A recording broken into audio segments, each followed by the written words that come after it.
Assalamualaikum warahmatullahi wabarakatuh. Selamat datang di MOOC UNER. Kali ini saya akan menyampaikan topik tentang metode penelitian anti hepatitis C virus secara in vitro sebagai upaya pencarian obat baru. Saya Tutik Sriwayuni, SSI, MSI, PhD APT. Saya dari Fakultas Farmasi Universitas Airlangga. Selain itu, saya juga researcher, meneliti tentang hepatitis C di Institute Tropical Disease Universitas Airlangga, Surabaya. Penelitian anti hepatitis C virus secara in vitro, di mana ini merupakan topik yang menarik karena banyak sekali kasus hepatitis C yang ada di dunia ini, namun belum banyak solusi untuk pengobatan yang ada. Sehingga kali ini saya akan mengulas tentang bagaimana upaya pencarian obat baru untuk hepatitis C, terutama dari tanaman. Apa saja yang menjadi bahasan saya kali ini, yaitu yang pertama tentang pengenalan hepatitis C itu sendiri, ya, apa itu yang disebut dengan virus hepatitis C atau bagaimana infeksi virus hepatitis C itu kepada pasien. Kemudian potensi yang ada di Indonesia, terutama terkait dengan tanaman, ya, yang merupakan sumber pencarian obat yang sangat potensial untuk anti hepatitis C virus.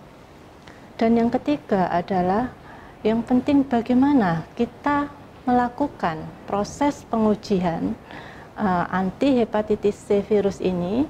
Untuk termen ini saya akan menyampaikan bagaimana metode uji secara in vitro, yaitu menggunakan suatu kultur sel dari virus dari sel hepatosit.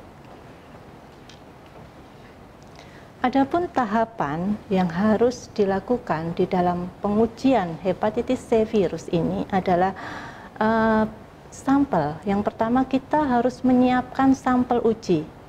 Sampel uji yang kita siapkan ini bisa berasal dari berbagai sumber, dalam hal ini adalah dari sumber alam, yaitu tanaman. Bisa dari ekstrak, fraksi, sufraksi, ataupun senyawa isolat tanaman. Kemudian preparasi sel hepatosit, karena infeksi hepatitis ini adalah terhadap sel hepatosit, maka di dalam pengujian kita memerlukan suatu kultur host, yaitu sel hepatosit. Dan selanjutnya adalah kita memerlukan virus hepatitis C ini yang akan digunakan untuk menginfeksi sel hepatosit, dan yang kemudian virus ini dikombinasikan dengan obat-obat dari sumber alam ini. Dan yang terpenting adalah bagaimana melakukan uji aktivitas anti hepatitis C virus. Selain itu, untuk mengetahui aktif tidaknya suatu tanaman, perlu juga untuk mengetahui bagaimana toksisitas dari sampel uji, sehingga perlu dilakukan uji toksisitas. Demikian adalah beberapa submateri yang akan saya sampaikan. Oke. Ya, selanjutnya kita akan pengenalan tentang hepatitis C itu sendiri. Apa itu yang dimaksud dengan hepatitis C? Hepatitis, seperti kita ketahui, ya, baru-baru ini banyak sekali insiden terjadinya infeksi hepatitis. Tidak hanya hepatitis C, tapi ada juga hepatitis yang lain. Beberapa virus hepatitis, antara lain ada hepatitis A, B, C, D, dan juga E. Apa yang membedakan dari kelima virus hepatitis C ini? Maaf, dari kelima virus ini, ya. Jadi kalau virus hepatitis A dan E ini penularannya secara enteral, ya, melalui makanan dan sebagainya. Sedangkan virus hepatitis B, C, dan D itu menular secara parenteral. Jadi melalui transfusi darah, bisa juga melalui hubungan seksual ya. Jadi penularannya secara parenteral. Selain itu, perbedaan yang pokok adalah susunan dari virus ini sendiri berbeda. Jadi hepatitis B sendiri merupakan double strain DNA, sedangkan hepatitis C adalah RNA virus. Nah, kenapa kita mengulas tentang hepatitis C ya? Kita tahu bahwa hepatitis C itu sendiri mempunyai patogenitas yang sangat tinggi, di mana potensi untuk menjadi infeksi kronis dan kemudian menjadi hepatoselular karsinoma sangatlah besar. Sehingga untuk kali ini kita akan fokus dulu pada bagaimana mengatasi hepatitis C virus. Hepatitis C virus termasuk dalam familia Flaviviridae yang merupakan genus Hepativirus. Hepatitis C adalah RNA virus ya, di mana memiliki positive sense single strain RNA ya. Terdiri dari 9.600 nukleotide RNA virus. Dan berdasarkan genotype atau subgenotipenya ada berbagai macam genotype. Ini yang menyebabkan juga sulitnya mengatasi infeksi dari virus hepatitis C ini. Jadi kita lihat ada genotype A, 1A, 1B, 2A, 2B ya, 3A, 3B, kemudian genotype 4, 5, serta genotype 6. Di mana genotype ini banyak tersebar di berbagai wilayah yang ada di dunia. Kalau kita bicara tentang hepatitis C, kita harus mengenal bagaimana itu struktur dari virus itu sendiri. Hepatitis C virus terdiri dari bagian luar ya, yang merupakan bagian envelope. Ada E1, E2 ya, di mana E1 dan E2 ini berperan untuk berinteraksi dengan reseptor yang ada di host cell atau di sel hepatosit. Kemudian bagian dalam ya, setelah envelope ada bagian dalamnya adalah nukleokapsid ya. Di mana nukleokapsid itu ya, di dalamnya terdiri dari RNA di mana merupakan single strain. Jika kita lihat lagi bagaimana struktur genomnya ya, kita lihat di sini. Terdiri dari struktural, di mana yang struktural protein itu adalah C atau kapsid, kemudian E1, E2, envelope E1, glikoprotein, dan non-struktural protein yang banyak berperan di dalam proses replikasi dari virus, yang terdiri dari NS2, NS3 ya, kemudian NS4A, NS4B, NS5A dan NS5B, di mana genom ini terletak pada 5 UTR dan 3 aksen UTR. Jadi ini adalah struktur dari genom hepatitis C virus. Nah, untuk mengetahui bagaimana nanti obat itu bisa berperan menghambat virus hepatitis C, kita perlu tahu bagaimana siklus atau perkembangbiakan dari virus. Sehingga jika kita tahu bagaimana virus itu berkembang biak, kita bisa tahu bagaimana target-target yang penting untuk menghambat pertumbuhannya. Jadi pada tahap awal, virus itu akan masuk ke dalam sel hepatosit ya. Di mana di sel hepatosit ini ada beberapa reseptor, antara lain ada CDR81, Claudin, dan berbagai reseptor yang lain. Ya. Kemudian virus setelah berikatan dengan reseptor ini akan masuk ke dalam sel hepatosit secara endositosis. Ya.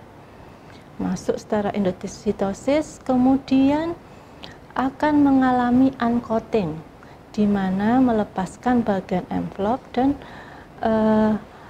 akan mengalami proses selanjutnya yaitu translasi dan replikasi. Di sini pada tahap ini merupakan tahap yang penting di mana virus akan memperbanyak susunan genotipnya ya, dari protein-protein virusnya. Ini akan mengalami proses replikasi. Setelah memperbanyak diri, kemudian virus ini bagian-bagian virus ini akan berassembly ya, berassembly sehingga membentuk suatu partikel virus yang baru.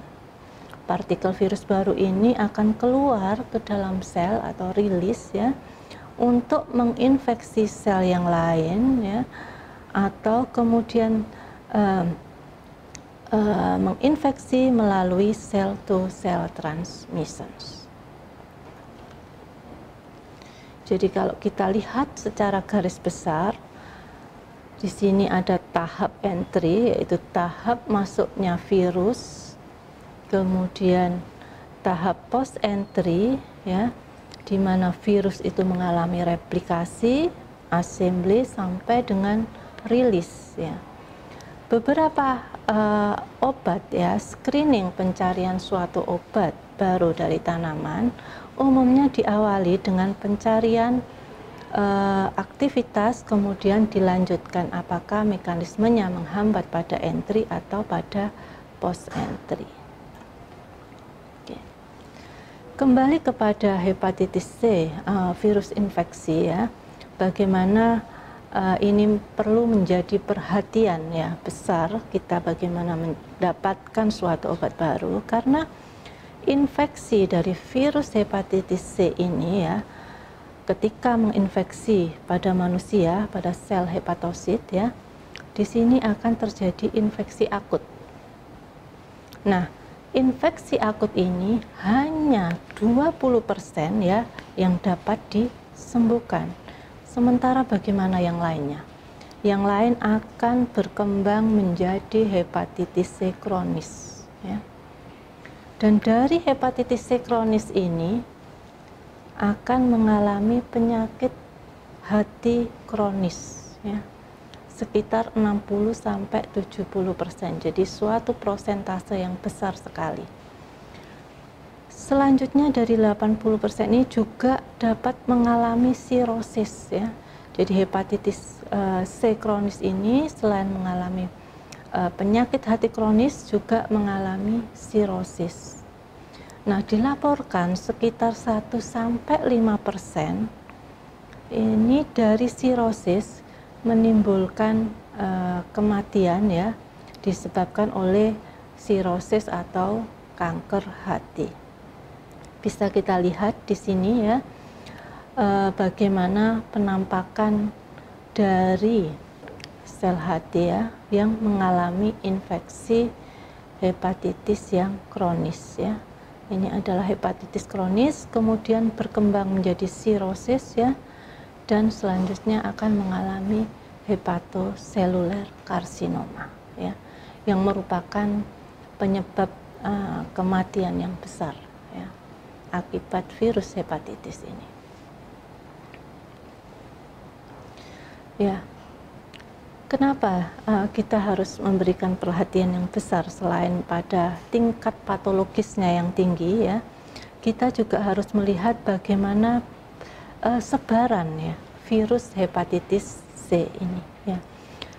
Di belahan dunia ya, masih di berbagai belahan dunia masih terinfeksi virus ini, mulai dari yang tingkat rendah sampai yang tingkat tinggi. Yang bermaks merah ini merupakan bagian dunia yang terinfeksi dengan tingkat infeksi lebih dari 2,9% ya. Sedangkan bagaimana di Indonesia ya? Di Indonesia tercatat sekitar 2-2,9%. Artinya apa? Berarti dari populasi 2-2,9% ini ya, merupakan populasi yang masih tinggi, karena kita tahu bahwa populasi yang ada di Indonesia ini sekitar 250 juta lebih ya. Nah, dilaporkan juga di dunia sekitar 350.000 ya pasien ini meninggal karena penyakit yang terkait dengan hepatitis C virus ini di setiap tahun. Oke. Nah, seperti saya jelaskan sebelumnya bahwa hepatitis C ini memiliki berbagai macam genotype, ya. Nah, kita lihat penyebaran genotype inilah, jadi antara negara satu dengan negara lain berbeda-beda. Dan paling besar adalah genotype 1, ini yang banyak menginfeksi di berbagai belahan dunia. Jadi sekitar 75% kasus hepatitis C ini disebabkan oleh genotype 1, ya, baik itu 1A atau 1B.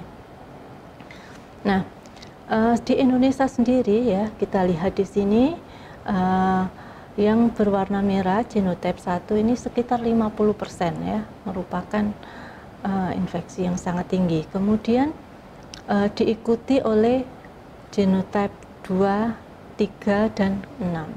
Jadi itulah sebaran infeksi hepatitis C dan genotype yang perlu menjadi perhatian kita, bagaimana kita bisa mengcover infeksi yang ada tersebut.